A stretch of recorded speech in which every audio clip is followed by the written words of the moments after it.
You're watching Good Morning Britain. We're going to have a look at the front pages now, which are dominated by the fate of Theresa May. The Daily Telegraph says... For a change, yeah.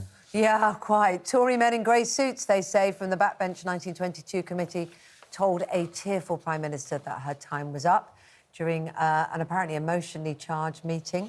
Boris shows his hand is the blunt headline on the front of the Daily Mail, which says the former Foreign Secretary made a dramatic pitch for the Prime Minister's job during a visit to Manchester. But the Times says Mrs May resisted calls to set a departure date from number 10 and urged her MPs to delay a leadership election in a move that would dent Boris Johnson's chances of becoming leader. So we're joined now by broadcaster and political commentator Iain Dale and former Home Secretary Jacqui Smith. So some papers reporting that Theresa May was in tears at the meeting. Others are saying she wasn't in tears, it wasn't an emotional meeting, and actually she hasn't agreed when she's going. Quite. She's just agreed to have a conversation about agreeing when she's going. So it doesn't feel like there's a huge amount of change. I think I would have been in tears in the room, just the frustration. Just the confusion, well, we're all in tears about the current situation. Yeah. But I think you're right. I mean, she hangs on and hangs on. And actually the story is Theresa May has agreed to talk again at some point in the future about what time she might possibly, at another time in the future, stop being the Tory leader. This is not some great 1922 committee breakthrough. And I was saying to Iain last week, the Tories notoriously were very good at sort of defenestrating their leaders, right? Out you go. Oh. But they've been... Sounds very unpleasant.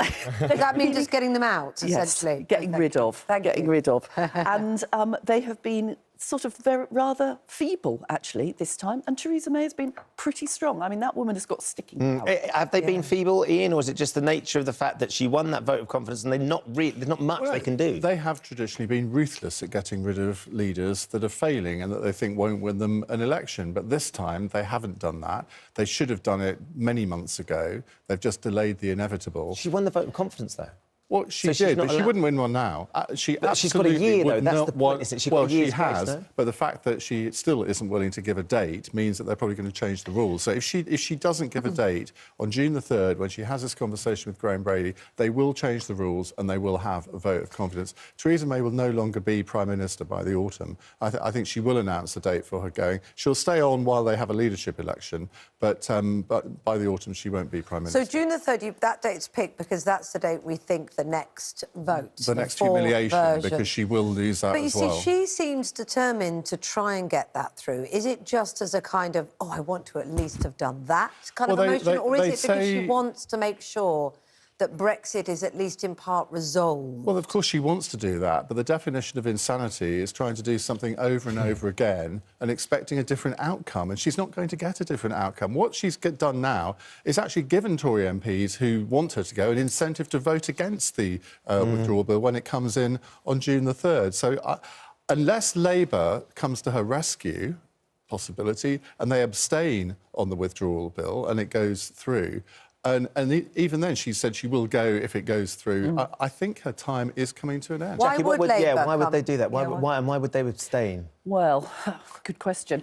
I mean, of course, there's a potential today that there might be a line drawn under the Tory-Labour talks, which, of course, have been going on for 8 weeks, is it now? Yeah, a couple of months. To try and find a deal that can be agreed on, because I think that is going to be the only way that a deal can be passed through Parliament.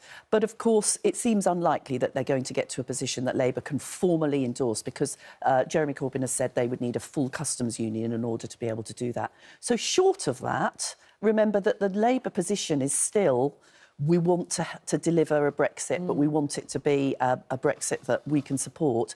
If they can't support it, they might be in a position where they say, OK, well, we're not going to vote against the deal because we don't want to be tarred with the brush of stopping Brexit from happening. I mean, I think that's wrong, personally. I don't think that this fudging of the position is helping Labour's electoral position at the moment. Next week, we've got European elections.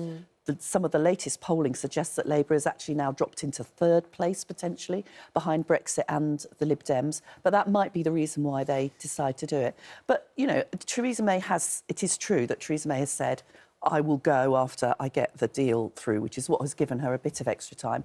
But there are plenty of Tory leadership contenders who don't want her to go. Yes, and Boris Johnson's put his hand up and said...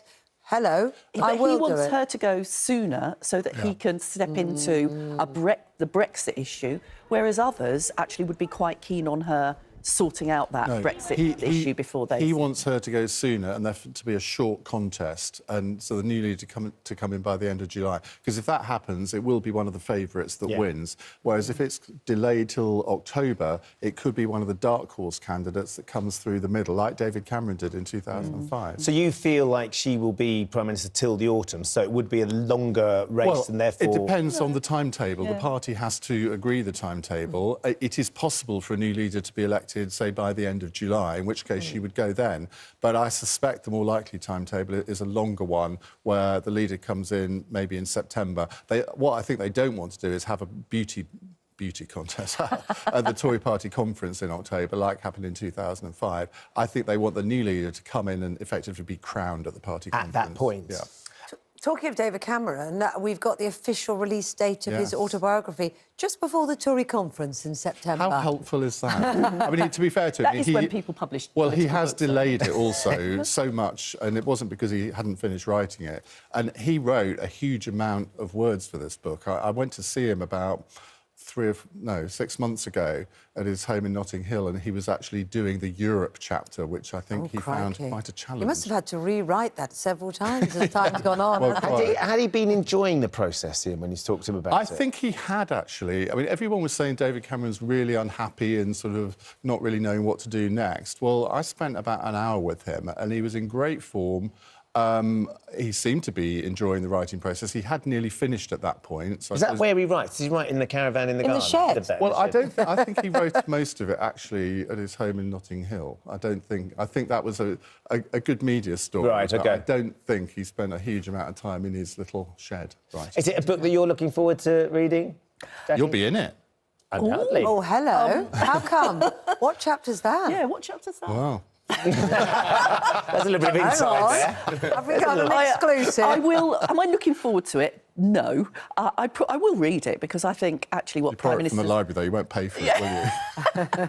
What Prime Ministers have to say about their time as Prime Ministers is sort of interesting. You know, I want to hear his justification for throwing the country into the enormous mess we're in now by calling a referendum. Supposedly, remember, to solve problems within the Tory party. That went well, David. I've just finished reading Gordon Brown's autobiography, which has taken me, shall we say, some time to get through. There are bits of it that are really brilliant, but there are chapters where you lose the will to live. Gordon likes... You've never read it, have Gordon you? likes a dense argument. You've never read it, No, have you not read I it? haven't read Have that you not one. read it? I've read the index. She's in that one. Did you read the bits where you're in? Did you look for your name Did and you go and look read for those your bits? name? Of course.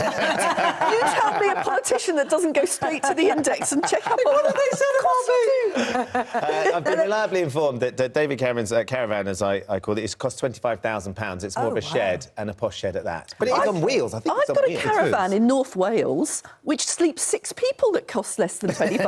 Well, there you Maybe go. that's where... And you know what they say, if you see the caravan rocking, don't come a knocking. Oh, my goodness. Maybe that's what's in the book. You never know.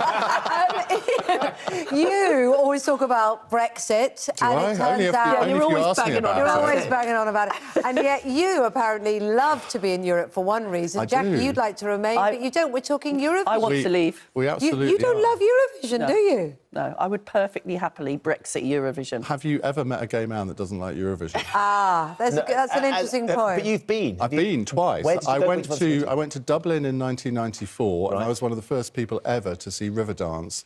And Yes, it launched I there, can didn't remember it? it now because I mean I don't like watching dance, but this spectacle sort of shivers went up my spine. I was actually in tears at the end of gripping, it isn't because it? it was Were you? amazing.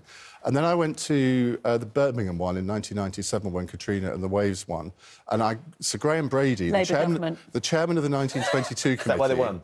he when we was win the you. youngest MP at the time, and he used to work for me. So he didn't want to go, and he knew that I liked it, so he gave me his ticket. And I ended up sitting next to Stephen Twigg, who was a newly elected Labour MP. and Dana International won this one. And Stephen Twigg, I mean, he was almost sort of in delirium at the prospect. And I remember going back to the hotel and Dana International sort of walking in, and I think I was one of the first to get her autograph. Look, the music's rubbish. Amazing. It's not rubbish. I would rather Iain Dale was our entry in Eurovision. Diggy Loo, Diggy I Lay, was life is auditioning to be going my Valencia. way. How can you not like that? I think he's auditioning. I can see the two of you doing a nice duet. Oh, Especially for you. Ian's about to go to we Edinburgh, always by the way. lose. Ian has a show at Edinburgh, the Edinburgh Festival. If you're going up to Edinburgh in August, I thoroughly recommend. I'm sure it'll be brilliant. Is Jacqui one of your guests? She is. Right. Yes. So we will have more of the Kylie and Jason. There ain't going to be no singing. there might be a musical number. There won't be any caravan rocking. You say that now. What happens in Edinburgh stays in Edinburgh. Exactly. Fantastic. Thanks for joining us there, Jacqui. Cheers.